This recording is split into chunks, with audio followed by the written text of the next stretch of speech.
Welcome to Daily News in AI Agents, the place to get a quick roundup of the most exciting developments in AI agents every day. Subscribe to our LinkedIn newsletter today in the link below to stay activated.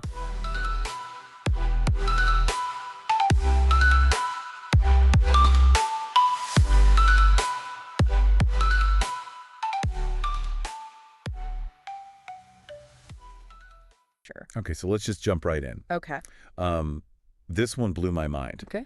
OpenAI's co-founder, Ilya Sutskever. Right. He's making some waves at the NeurIPS conference, Yeah. talking about peak data, Mm-hmm. which is this idea that we Yeah. might be hitting a wall Right. with how much internet data is even available Yeah. to train AI. To train these models. Is this like the beginning of the end for AI as we know it? Well, it's certainly a provocative claim. I mean, Right. he's really challenging assumptions in the field. Yeah. I mean, think of it this way. We've been feeding AI models like an all-you-can-eat buffet of data. Yeah. And now the buffet might be closing up. So the Yeah. question is, what happens next? Yeah, my brain went straight to what if AI just stops getting smarter? That's one possibility, although I wouldn't say it's the most likely. Okay. What's more probable is a shift in focus. Right. If we're reaching the limits of easily accessible data, researchers are going to have to get more creative, right? Yeah. We might see a greater emphasis on techniques like transfer learning, Yeah. where models can build on existing knowledge Right. instead of starting from scratch. Gotcha.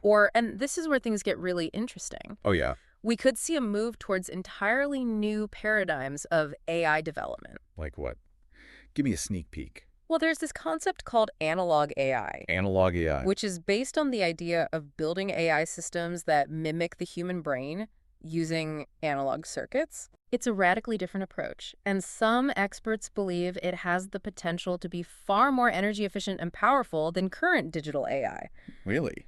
Imagine AI that learns and adapts more like we do, Right. without the massive energy consumption of today's data centers. Okay, now that is mind-bending. Yeah, So maybe Sutskever isn't sounding the death knell for AI, I think so. but more like a wake-up call. Exactly. It's a call to innovate. Yeah. To push the boundaries of what's possible, and to think more deeply about the long-term sustainability of AI development. Right. Which is huge. Speaking of sustainability, Yes. VentureBeat has a piece about AI model collapse Okay. that ties into this data discussion perfectly. Yeah.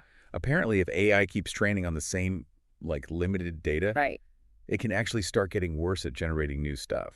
It's counterintuitive, Yeah. but it makes sense when you think about it. Yeah. Imagine an art student who only ever studies the same 3 paintings. Eventually, their own work will become a derivative blend of those influences, lacking any original spark. Oof.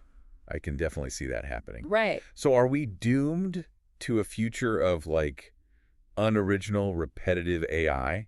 Not necessarily. Okay, good. This is where the conversation about synthetic data gets really interesting. Okay. If we can create high-quality artificial data sets, Right. it could potentially help address the data shortage and prevent model collapse.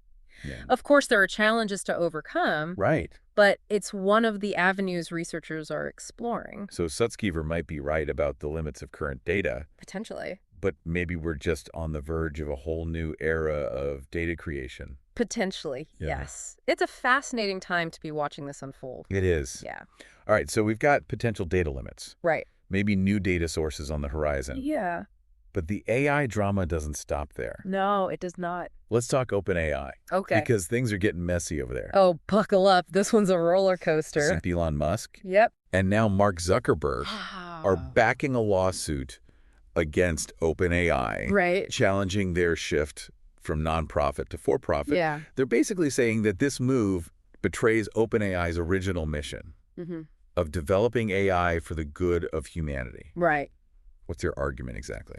The core issue is that they believe profit motives will inevitably clash with ethical considerations. Right. They're concerned that OpenAI's focus will shift towards maximizing profits, Right. potentially at the expense of safety and responsible development. And there's another layer to this story that makes it even more intense. Oh, yeah. TechCrunch reported that a former OpenAI employee Right. who raised concerns about copyright issues Right. was found dead at just 26. Wow. It adds this whole chilling element to the discussion It does. about OpenAI's practices and priorities. Absolutely. It underscores the high stakes involved in this debate. I mean, we're Yeah. talking about technologies with the potential to reshape society. And the decisions made by companies like OpenAI have far-reaching consequences. So what happens if OpenAI loses this lawsuit? Yeah. Could it actually change the course of AI development? It's definitely a possibility. A successful lawsuit could set a precedent for greater scrutiny and regulation of AI companies, Right. potentially impacting investment and innovation. Wow. It could force companies to be more transparent about their data practices, their algorithms, their decision-making processes. Yeah, that's a whole other rabbit hole we could go down. It is. But for now, Okay. let's move on to another big player in the AI game. All right. Elon Musk's XAI. Mm-hmm. They are making moves despite all this lawsuit drama. Yeah, they are. They just dropped Grok 2, Okay. a faster, more powerful version of their chatbot. Right. And they're making it freely available on X. It's a bold move, especially given the current landscape. Right. I mean, OpenAI seems to be focusing more on ChatGPT for paid subscribers, Yeah. according to the Decoder.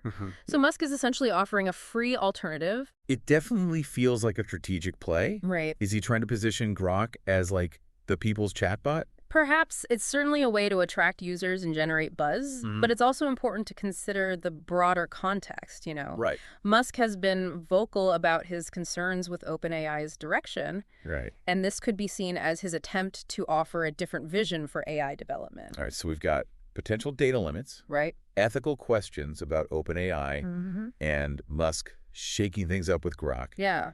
What else is grabbing your attention from this, news avalanche? Well, there's a lot of buzz about reasoning in AI. Yes. TechCrunch is calling it a reasoning renaissance. Oh, wow. But what does that even mean? Yeah. Is AI actually starting to think like us?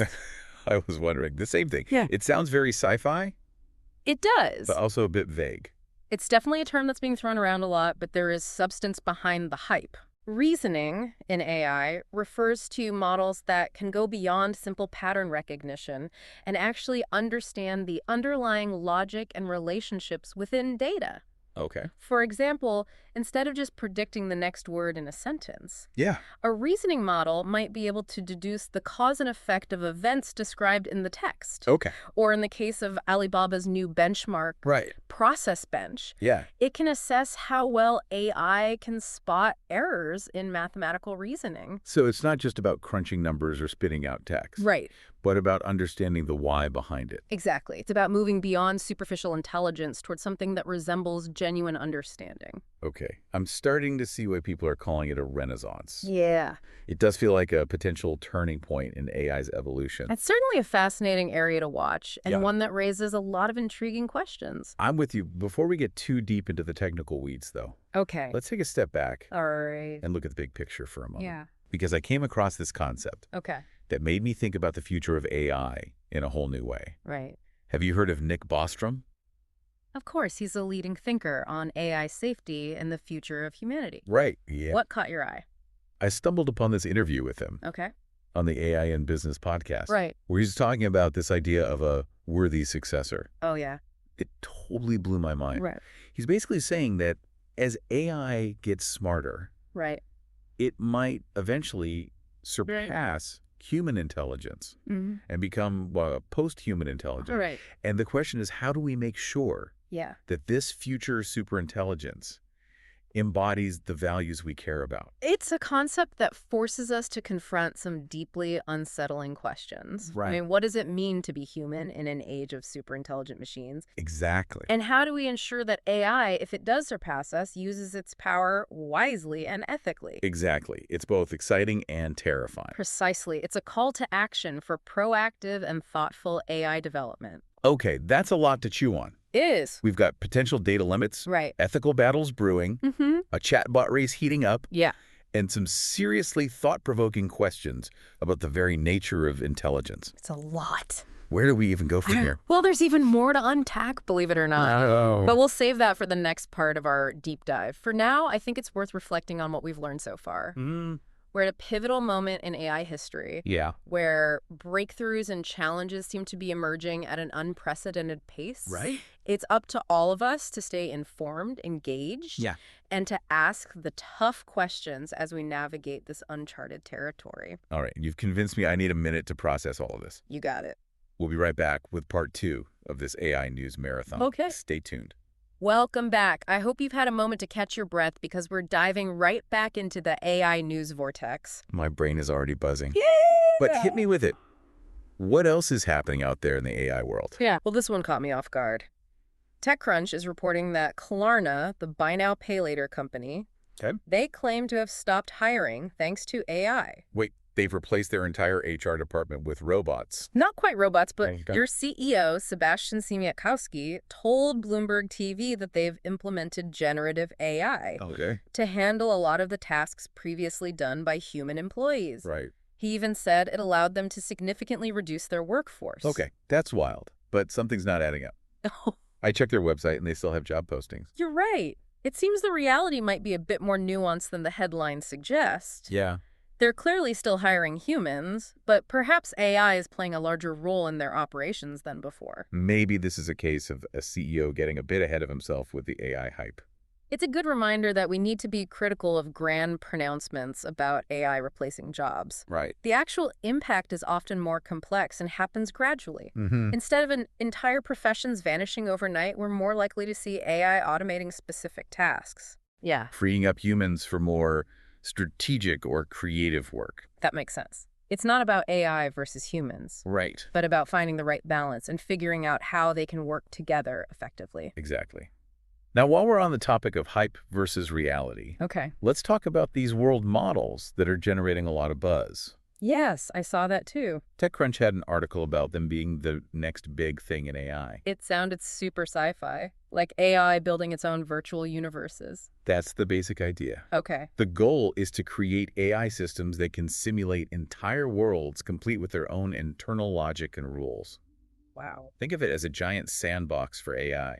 A sandbox where AI can do what exactly? Anything, really. Yeah. They can experiment, learn, and evolve within these simulated environments without any real-world consequences. Oh, wow. It's like giving them a safe space to practice and develop their skills. I guess that makes sense. But is there a practical application for these world models, or is it just a cool research project? Oh, there are definitely practical applications. Imagine using these simulations for scientific research, All right? testing new drugs, Right. designing more efficient cities, or even creating hyper-realistic video games. Oh, wow. The possibilities are pretty mind-boggling. Okay, I can see how that would be useful. Right. But are there any risks involved with creating these AI-powered virtual worlds? Of course, there are always risks with any powerful technology. Right. One concern is bias. Right. If these simulated worlds are based on flawed or incomplete data, Okay. they could perpetuate existing biases and lead to unfair outcomes. Right, so garbage in, garbage out. Exactly. And what about safety? Yeah. Is there a chance these AI agents could somehow escape from their digital cages and cause chaos in the real world? It's like those sci-fi movies where the robots become self-aware and turn on their creators. That's a valid concern. It's why researchers are focusing on ensuring these world models are secure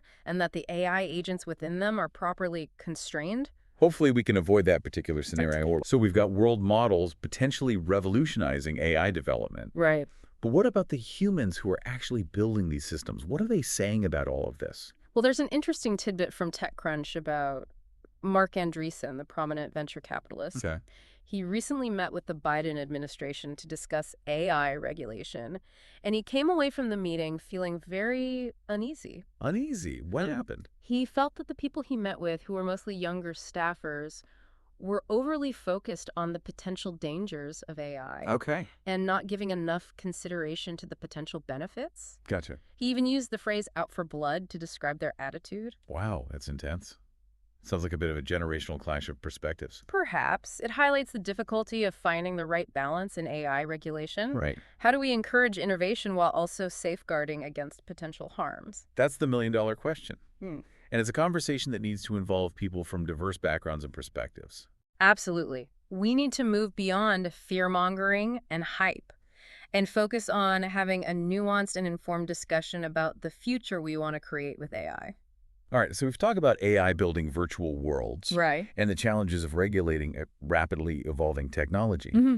But let's circle back to something we touched on earlier, the rise of reasoning in AI. Okay. I'm still trying to wrap my head around what that actually means in practice. Remember Alibaba's process bench? Yeah. It's a benchmark designed to evaluate AI's ability to spot errors in mathematical reasoning. Okay. Imagine an AI not only solving a math problem, Right. but also explaining its thought process step by step, Wow. like a human tutor. Okay. That's what we're talking about with reasoning. So it's not just about getting the right answer, but Yeah. about understanding the how and the why behind it. Exactly. And this leads to the concept of process transparency. Okay. We want AI systems that are not only accurate, Right. but also explainable. Okay. We need to be able to understand how they arrive at their decisions, especially when those decisions have real-world consequences. That makes sense. Yeah. It's hard to trust something you don't understand, Right. especially when it comes to powerful technology like AI. Transparency is crucial for building trust and ensuring that AI is used ethically and responsibly.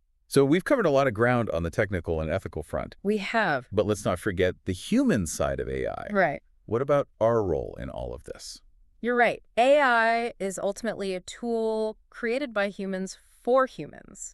And that brings us back to Nick Bostrom and his ideas about a worthy successor. Right. How do we ensure that AI, if it does surpass human intelligence, aligns with our values and goals? That's a question that keeps me up at night. I know.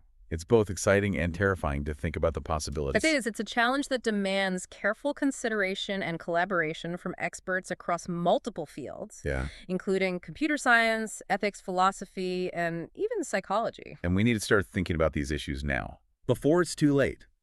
We can't just wait until superintelligent AI is here and then try to figure out how to control it. Absolutely. We need to be proactive and thoughtful in our approach to AI development. Well, my mind is officially blown. I'd bet. We've covered everything from AI world building to superintelligence Yeah. and the ethical implications of it all. It's a lot. Is there anything else you want to throw at me before we wrap up this part of the deep dive? You know me, I always have one more mind-bending twist up my sleeve. Oh, boy. Remember Ilya Sutskever, the OpenAI co-founder who warned about peak data? Yeah.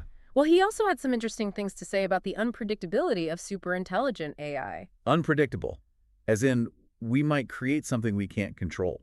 That seems to be the gist of it. Oh, no. He spoke at the NeuroPS conference and argued that superintelligent AI might behave in ways that we can't currently anticipate or comprehend. Okay, now that's both fascinating and a little unsettling. Right. It's like we're on the verge of creating something truly extraordinary, but also potentially dangerous. This brings us back to Bostrom's control problem. Right. How do we design AI systems that are both powerful and safe? Mm-hmm. How do we ensure they remain aligned with our values and goals, Right. even as they potentially surpass us in intelligence?